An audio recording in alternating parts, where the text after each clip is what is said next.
자, 그럼 이제 종목 얘기로 넘어가서 포스코 퓨처엠 이야기를 좀 해보겠습니다. 오늘 포스코 퓨처엠이 많이 올랐습니다, 그죠? 13% 올랐네요, 그죠? 진짜 많이 올랐네요. 연초부터 시작해가지고 계산을 해보면 오늘까지 뭐 17만 뭐 5천 원 근처 여기부터 45만 6만 원 뭐 이렇게 오른 거니까 야 이게 뭐 거의 2배 반 그죠? 예, 한 150% 넘게 올랐습니다, 그죠? 그러니까 이게 2배 한 3배까지는 안 되고 한 2배 반 정도 됐는데 그리고 심지어 어저께 이제 포스코 홀딩스 얘기했지만 포스코 홀딩스도 그렇고 포스코 퓨처엠도 그렇고 요즘 들어서 이 증권사들이 계속 뭔가 이 목표가를 좀 올리고 있는 그런 흐름이거든요. 물론 그 목표가를 올리는 것만큼 더 빠르게 올라가지고 막 목표가랑 이 현재 주가의 차이가 막 줄어드는 것도 사실입니다만 어쨌든 되게 급하게도 올리고 있기도 해요. 근데 이 장점이 뭐냐? 포스코 퓨처엠은 아시겠지만 포스코 그룹주들이 다 비슷하게 포스코를 통해서 주요 광물의 조달이 가능합니다. 일단 그러니까 포스코 퓨처엠은 뭐 양극재, 음극재에서 중국을 제외한 밸류체인을 확보했다. 그러니까 중국을 빼고도 장사를 할 수 있는 정말 잘 없는 업체입니다. 그래서 IRA 발표 이후에 사실 시장의 관심이 더 커진 거고 그리고 특히 이제 24년 이후부터는 국내에서 리튬, 니켈 요런 이 원재료죠, 그죠? 원재료를 직접 공급받는 비중이 더 늘어날 것으로 전망하고 있다. 그럼 우리나라에서 직접 받는 게 많아졌다. 그러면 파워가 시장에서 세질 수밖에 없습니다, 그죠? 아무리 뭐 셀 업체라든지 뭐 자동차 업체들하고 야 우리 그럼 이제 공급 협상을 해보자. 그럼 이제 손님이니까 포스코 퓨처임 입장에선 아우 저희가 뭐 맛있는 것도 이렇게 대접하면서 이렇게 할 수 있겠죠, 그죠? 근데 이게 좀 약간 반대로 된 게 뭐 사실 이 포스코 퓨처엠 같은 경우에 말씀드린 것처럼 완전 안정적으로 거의 뭐 지네 회사에서 심지어 막 국내에서 원료를 받아서 안정적으로 싸게 공급할 수 있는 장점이 있습니다. 근데 이 회사랑 계약을 하기 싫어하는 배터리 회사, 자동차 회사가 있을까요? 없겠죠, 그죠? 자본주의 논리상 그런 회사는 없습니다. 다들 같이 일을 하고 싶을 거라고요. 그게 결국은 고객들과의 협상에서 주도권을 가져오는 협상력이 증가되는 힘이 될 거고 이 협상력이 올라가는 건 결국 다른 양극재 업체들 대비해서 수익성, 마진이 높아지는 그런 결과가 되게 될 겁니다. 당연하겠죠, 그죠? 뭐 꼭 배터리가 아니어도 모든 산업이 다 그렇습니다, 그죠? 협상력이 있는 쪽이 마진을 가져가는 그런 식으로 이제 진행이 되니까. 그러니까 이제 영업이익 개선세가 좋을 수밖에 없죠.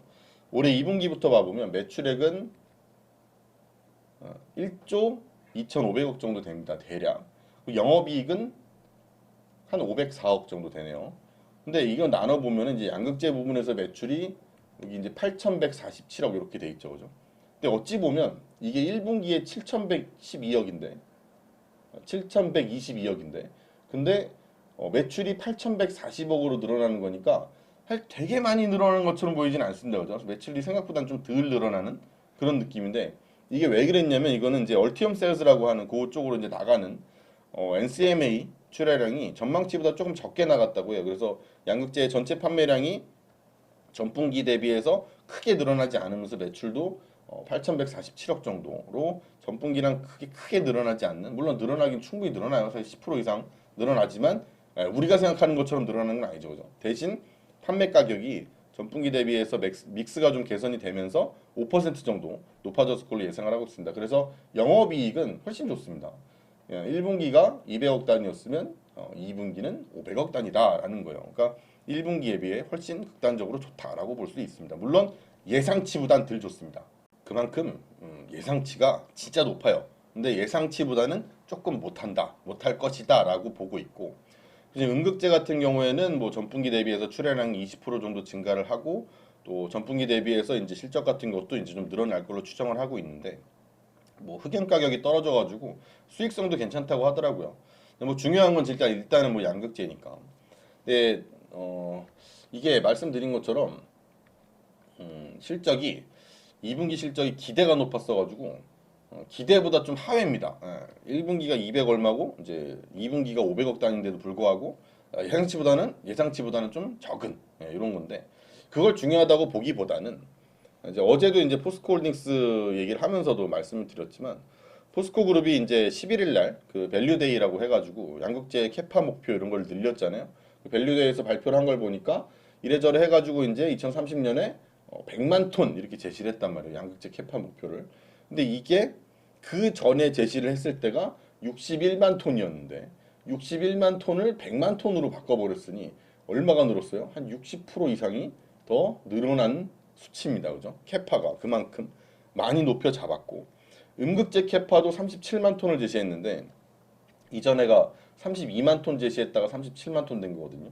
이것도 늘어났죠. 그죠? 그러니까 가이던스가 다 늘어난 거예요. 그러니까 여기에 시장이 높은 점수는 안 줄 수가 없고 일단 특히 양극재 생산에 필요한 뭐 리튬, 니켈 뭐 이런 것들이 포스코 그룹 내에서 수직 계열화가 다 돼가지고 그냥 지네 회사에서 받는 것처럼 받아오는 게 됐으니 그리고 심지어 2026년 이후로는 대부분 내재화를 할 것이다 라고 기대를 또 하고 있습니다. 그러니까 우리끼리 그냥 해먹어도 A부터 Z까지 해서 물건이 나온다라는 거예요. 그러니까 이만큼 안정적으로 원재료를 확보하고 이만큼 안정적으로 싸게 공급을 받아서 양극재를 생산을 해내서 이 납품을 할 수 있는 이런 회사가 몇이나 되냐 프리미엄이 붙게 되는 거죠. 그래서 앞에서도 말씀드렸다시피 아직까지 중국이 광물 관련을 거의 독차지하고 있어가지고 IRA 관련된 법안에서 계속 잡음이 나올 수밖에 없습니다. 뭐 누가 누구를 껴들라고 하네, 누가 누구랑 어떤 협상을 하고 있네 이런 얘기가 나올 수밖에 없는데 뭐 에코프로 그룹들도 그렇고 포스코 그룹들도 그렇고 이런 밸류체인을 가지고 있다라는 건 분명히 높은 점수를 받을 만하고 이게 시장에서 분명히 나타나고 있다고 생각을 해요. 그리고 이 밸류체인이 수직 계열화되어 있다라는 건 안정적인 광물 확보도 물론 큰 이점이지만 어쨌든 진흥회사에서 가져오고 거기다가 내가 어떤 고객사들과 있어서의 또 협상력을 갖는다는 측면에서 수익성이 또 이익이 좋아질 수 있기 때문에 경쟁사 대비해서 밸류도 더 높게 받을 가능성이 큽니다. 가능성이 큰 게 아니라 당연히 그렇겠죠, 그죠? 수급을 봐도 되게 특징적인 게 오늘 상승의 주체가 외국인이랑 기관이었거든요. 10몇 프로 올린 게. 근데 외국인 1,500억이 몰렸습니다. 아, 진짜 많이 몰렸죠, 그죠? 그래서 외국인이 상당히 뭐 요즘 특히 뭐 환율 요새 보면은 많이 좀 내려왔죠. 그죠? 이게 원달러 환율인데 1259원 이렇게 보이거든요. 그럼 1259원으로 해서 원화가 최근에 강세를 보이고 있는 현상에서 외국인에 대한 수급을 기대를 좀 하고 있는 이런 상황에서 이 외국인이 몰렸다라는 건 얘들이 좋아하는 게 이런 거구나라는 생각을 하게 되는 거죠. 그죠? 요즘 막 무슨 뭐 포스코 퓨처엠에 대해서는 너무 긍정적인 얘기가 많아가지고 그 얘기까지 제가 뭐 전달을 다 드리면 그건 너무 선동하는 느낌이어서 제가 뭐 사라고 이런 거 아닙니다. 저희가 갖고 있는 종목도 아니고 그냥 어제 포스코홀딩스 해서 오늘 이걸 소개를 드리는 건데 뭐 하다 보니 너무 좋은 말만 하긴 했는데 하여튼 그만큼 뭐 시장에서는 관심이 높은 기업이고 그만큼 주가 흐름이 좋았는데 급등한 주가가 있으니까 또 단기적으로 뭐 조정이 나올 수도 있겠지만 성장에 대한 기대만큼은 너무나 높은 회사니까 앞으로 추이를 좀 지켜봐도 좋지 않을까 싶고요.